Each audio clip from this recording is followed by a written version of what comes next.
Good evening, ladies and gentlemen, or possibly good evening, boys and girls, as this is a children's story reading. I've been authorised by the authoress, and if authoresses can't authorise, then I don't know who can, to give a reading to you, which I'm going to do in 15 to 20 minute chunks, which is just long enough for a bedtime story before you go to bed. Now, when mummy or daddy says go to bed, that's what you do. Okay, so you've been allowed to have a 15 to 20 minute story, which I'm now using a lot of the time off by explaining all the ground rules to you, but that means that I can get more mileage out of the actual readings of time, because I'll do this, I'll repeat this bit over and over again at the beginning of every clip. But it's all about Jimmy, and he's a little cat, a young cat, 3 years old, which is quite more than 3 in cat years, you understand, but he's still not very experienced. So he gets himself into a few scrapes in this story, and so without further ado, we'll go to the next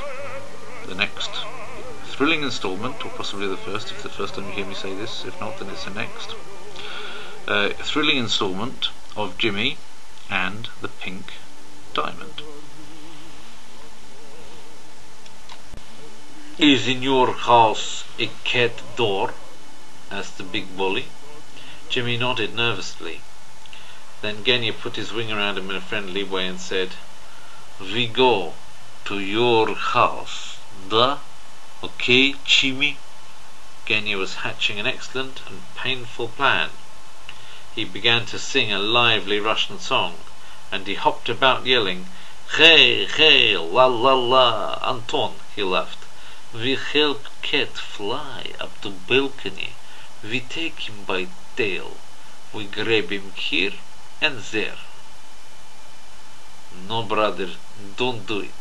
Нет, it's not a good idea. You hurt him. Don't do it, Genya. No, I tell you, you maybe cut his tail in half," screamed Anton. It was already too late.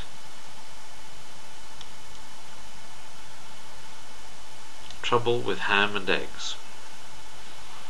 Jim felt a powerful claw grasp him at the base of his tail. A cruel beak clamped tightly into the middle part of it. "Ow! Ow! Ow! Let me go!" Jimmy cried, twisting, squirming, scratching and crying, trying to get away from the pain. Genya managed to lift the poor little cat by his tail. "No, Genya, нет, не надо," Anton yelled again. "Wait, do not like that. It's hurting him. Drop the tail. Let go, brother. Do it, Genya." Anton beat his brother on the head to make him stop. "It will not work like that," Anton said, gasping for breath. "We take him by his little arms like so, then it doesn't hurt much." They made Jim sit up and raise his arms. They each took an arm firmly in their claws, flapped their wings, and in a second Jimmy found himself back on his own balcony table with the 2 strangers. They squeezed themselves next to him, watching him eagerly, expecting him to do something about the problem of finding something to eat. "Вот так," crowed Genya, "is what you call easy picnic. Cat boy, you go in and see if anyone in home. Okay, cat? We wait here, da?" "All right," whispered Jim, still not sure if he was doing the right thing. He was still afraid of them, especially that rough one, Genya. He secretly hoped that they would be too big to squeeze through the small cat flap. If he let them into the house, he would be in even worse trouble with Granny, but if he said no, what would that big raven do to him? His poor tail was still hurting. He could still feel the places where Genya had clamped onto it. Jimmy shuddered, leapt off the table, and flung himself against the cat flap. It opened easily, and he walked back into the house. A light was on in the kitchen. It was too quiet. Where was Granny? He heard the cat flap open twice, heard some giggling, and then it was quiet. "Oh, no, not that. Oh, dear me, what am I going to do now?" he muttered to himself. "Both of them has come inside. There was nothing he could do to stop them. He swallowed, nervously biting his lips. As he tiptoed back into the study, he could see 2 large bulges behind the curtains. 4 big feet stuck out from under the drapery. "Come out, both of you," he said. "Let's get some food." Jim was trying hard to be brave. The ravens followed him into the kitchen.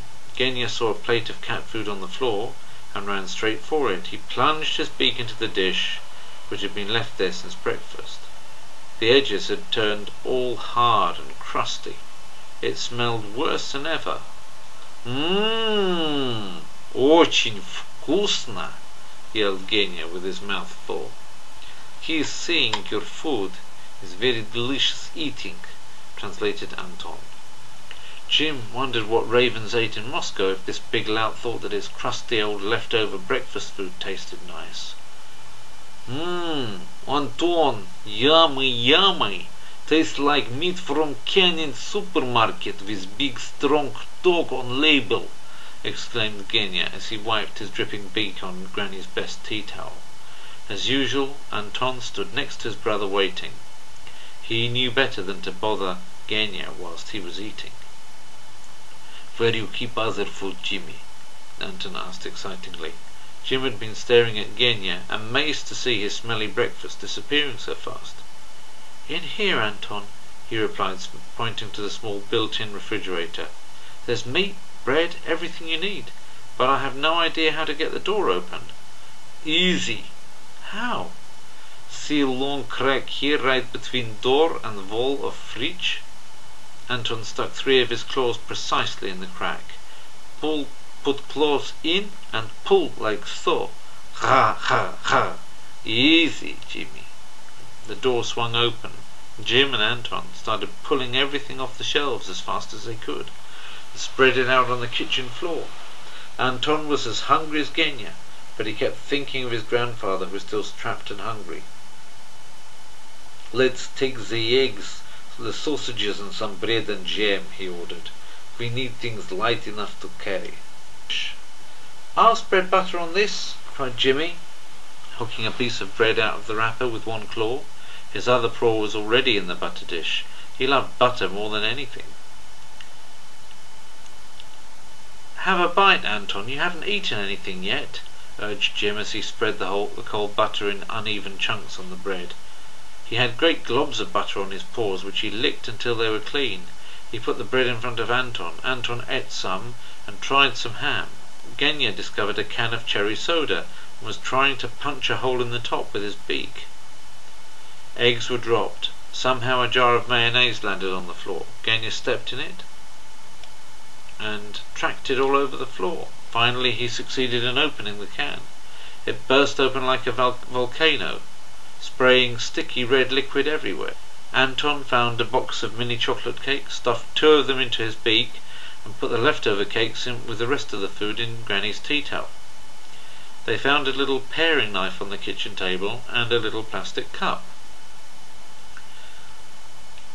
"We can cut the fish line with the knife," said Jimmy, cleaning the last of the butter from his whiskers. "Please let me come with you. Please, Anton, may I? I'll be good. It'll be a lot of fun. Please?" "Niet, idiot cat," said Genya. "How can we carry you and food for old grandfather, Mr. Einstein Smarty Pants?" He took another mouthful of potato salad. He had finished most of it. "In this!" cried Jimmy excitedly. He took a woven shopping bag off a hook by the pantry door and jumped straight into it. "See?" he said, proudly poking his naughty little face out of the bag. Anton had to laugh. "Please, please take me with you. There's enough room in here for me and all of the food. Enough room for everything. Please." "You'll be good and do everything we say?" asked Anton seriously. "Oh, I'll be good, I promise. Cat's honour and all that." Anton frowned and said, "Da, We should trust little cat with naughty face. We make little experiment. Possible we lift you in bag with food, then you can come with us, but we're not promising experiment will work. Nobody thinks little cat on street is not normal. spluttered Genya, who had a half of a hard-boiled egg in his claw. "Davai! Jump in shopping bag, Jim." Jim hopped into the bag, peeked out, and then hopped out again. "Now we see if food fits around cat," giggled Genya. They put the apples and the bread in the bottom of the bag, then Jimmy jumped back into it. Finally they managed to push all the rest of the food down the sides. Anton had stuck the small knife deep inside the bread so that it wouldn't hurt his passenger, but it was a tight squeeze.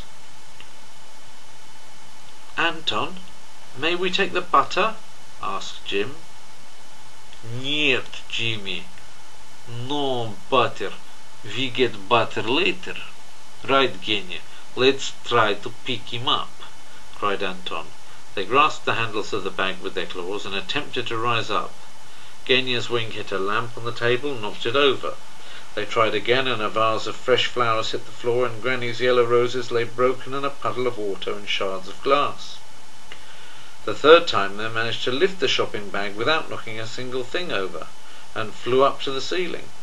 After the successful test flight, they pushed the empty shopping bag through the cat flap and onto the back balcony. Then they stuffed the tea towel with the rest of the provisions through the flap. Jimmy held the bag open until it was half full. They told him to get into it. When he was sitting as comfortably as he could, they put the food back in. It was lumpy and almost too heavy to lift, but the birds took off from the table in a wobbly sort of way. Anton and Genya each had a handle of the shopping bag. They barely cleared the low roof of the balcony. The ravens flew over the canals of Amsterdam to the ancient stone-built bridge where their grandfather lay, getting weaker with every passing hour. "We are coming, grandfather," roared Genya.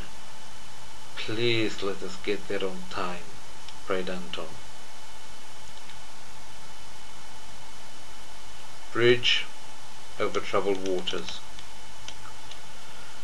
Jimmy really thought that he had seen the streets of Amsterdam. He believed he was born in the animal shelter. He remembered his playmates and the lovely old ladies who cared for the kittens, but the truth was he couldn't remember his mother or any part of his early life, yet there was something about the streets and the canals that seemed so familiar to him.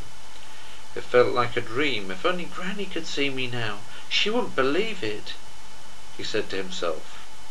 They flew higher and higher in the night air. The long canals glittered in the moonlight. Canals are very important. Without a series of waterways, Amsterdam would be flooded most of the time. The clever Dutch people realized this. Many centuries ago, they began to build dams and canals all around the country. They became masters in keeping their land dry by building dikes and using windmills to pump the water out. They had to, because Holland is very, very flat. This little country, sandwiched between Belgium to the south and Germany to the east, has a long coastline which borders on the North Sea. The North Sea can be wild and unpredictable, sometimes as a good friend helping Holland to become one of the richest trading nations of the world. But every now and then the North Sea becomes the worst of all Dutch nightmares, creating giant waves that rise up to claim back their land, breaking dikes and dams, swallowing men, flooding farms, and drowning their animals. As Jimmy and the ravens flew upwards, cold air rushed past their ears. It was tight and uncomfortable in the shopping bag, and Jim was afraid to look down, but he didn't care. It was the start of his brilliant adventure. He could smell the smoke of wood fires from the chimneys and the sweet earthy scent of newly fallen leaves. People were singing on their houseboats along the banks. Neighbours chatted to each other from their windows. Old buildings, many of which had stood for centuries, leaned at strange angles to the red brick streets. Drivers parked their cars so close to the water's edge that they looked as though they would tumble in. Taxi drivers wove recklessly among the traffic and cut off scores of people on bicycles. Trams rattled by, noisily clanging their bells. Everyone seemed to be going somewhere in a hurry. Genya and Anton flapped their powerful wings, flying straight to the place where their grandfather was waiting. When they reached the ancient bridge that some people call the Writer's Bridge, named after one of Holland's most famous writers, they could see a concrete and wooden platform protruding out from under the archway of a small storage room underneath the bridge. They tried to land carefully, but it was difficult to know where they could drop a bag without smashing their passenger. The ravens let go of the bag a few feet above the platform. Jimmy landed with a great crash. Luckily he was sitting on the bread. Genya was the first to land, and he ran to the archway door. He began talking to his grandfather in a surprisingly gentle voice. Anton and Jimmy carried the sausages over to them. Jimmy filled the little cup with water from the canal, and he helped the old bird to sit up. Boris took his first sip of water in 2 days. This was a very special bridge. In the old days there had been a small tower at one end, and the room that was built underneath had been used as a storage place. Some people say that it was also used as a temporary prison cell. Its painted wooden door had been locked with a rusty padlock. 2 of the small window panes were broken. When Jimmy returned with the water, he saw the old raven sitting in the shadows by the doorway. Grandfather, whose real name was Boris Voronovich Voronov, was also bigger than a normal raven, just a little smaller than his grandsons. He was still trembling on the wooden platform, with his right leg twisted to the right and badly tangled in fishline. Although he was very weak, his eyes flashed with the firm determination of an old soldier. He knew his time was near, but he wasn't going to give in just yet. Not him. His reading glasses had slipped from his nose and lay beside him. When Genya helped him to sit up, he raised his head and made a little feeble joke. Благодарю тебя за песенный